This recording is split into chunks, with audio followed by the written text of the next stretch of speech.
Welcome back. It is 4:14. Many Hoosiers living in rental properties owned by negligent landlords could soon see relief.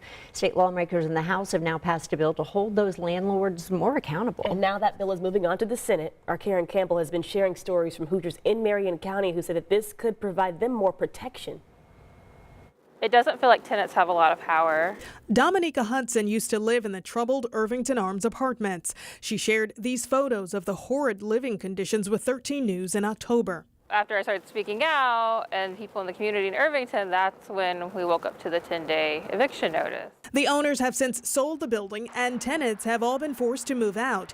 Hudson is not alone in calling for landlords to be held accountable. I see landlords being able to purchase property and run it really however they want. In my experience, it hasn't had to be humane. It hasn't had to be ethical. On Monday, state lawmakers passed House Bill 1075, making it easier for the Attorney General to go after bad-acting landlords. This is certainly a win, yeah. Representative Justin Moet says the Attorney General may take action against a company if they fail to fix needed problems within 45 days of receiving a written notice. We've learned from what happened from JPC Properties that there were some gaps in our ability to protect residents and to protect taxpayers.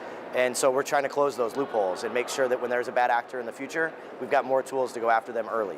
The bill would also allow the courts to appoint someone to manage the corporation or property of the corporation.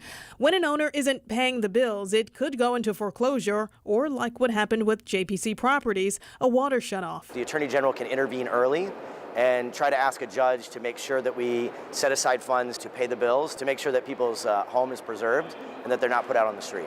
Hudson says it's good to have these conversations. I remain skeptical about seeing the follow through and seeing landlords actually held accountable in a reasonable time frame and tenants having safe, livable housing.